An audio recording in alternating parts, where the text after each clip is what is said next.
Until recently I had a job as an internet Cartoon Network Studios. My job started in 2004, which was the same year Foster's Home for Imaginary Friends came out. Yesterday I got fired from my job because I was too lazy to do anything. But while I was walking out of the Cartoon Network studio building, I tripped on the floor and found a VHS tape. Crudely written on it was, Foster's Home for Imaginary Friends, unaired episode. As you would expect, I was interested, so I took the tape home. When I got back to my house with the VHS tape, I popped it into my old tape player. As soon as I popped the tape in, the intro played, but something was wrong about it. The animation looked very rough, like it wasn't finished. The audio was also pitched down 2 octaves and was very distorted. So after the intro, of course, the episode name was shown. The name of the episode was The Death of Mac. As you would expect, I was very shocked, but I thought at first that this was maybe just a morbid joke, seeing how this episode looked somewhat unfinished. So I finally got to see the episode. It starts out with Mac running to Foster's. The animation looks a little bit better here, more like the show's normal quality, although the audio was still very distorted. Then Mac arrives at Foster's. The animation goes back to looking rough again, even more so than the intro. The audio is no longer distorted, however. Blue opens the door. He then says in an oddly deep voice, "Oh, hi, Mac. There's something I need to tell you." Mac then says, in a slightly demonic sounding voice, "What do you need to tell me?" Blue then whispers to Mac. The whisper is oddly quiet.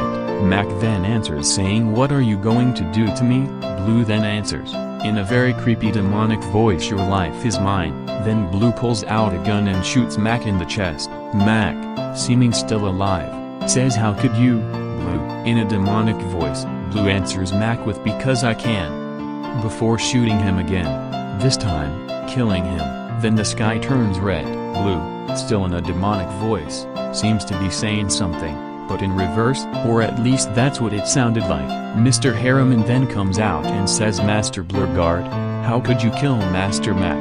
Blue replies, saying, "Shut up. You are going where Mac is going, to hell." Blue then pulls out a chainsaw.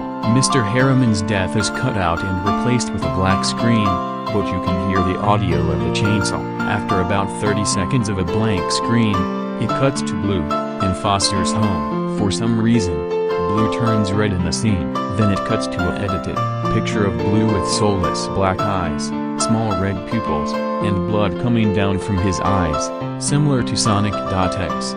While what sounds like distorted death metal music is being played in reverse, with screaming and chainsaw sounds laid over the music. The scene happens for about 20 seconds. Then it cuts to a scene of Coco, Wilt, and Eduardo dead. Blue is standing on top of them, with the same red eyes from before, holding a gun. Then Blue says almost all of Foster's is taken care of. Frankie is next. The animation on this scene goes up in quality, about to the real show. Then it cuts to a blank screen with screaming and chainsaw sound effects played throughout it. Then it cuts to a scene of Frankie dead, with a chainsaw in her stomach. Blue then shouts in a distorted voice, "Sweet dreams, Frankie, ha ha ha ha." Blue then transforms into a demon. Then the lost episode ends, with a black screen and text saying, "Blue has killed everyone in Foster's. The series is over. Goodbye." Then the credits roll, for some reason only listing writer Craig McCracken.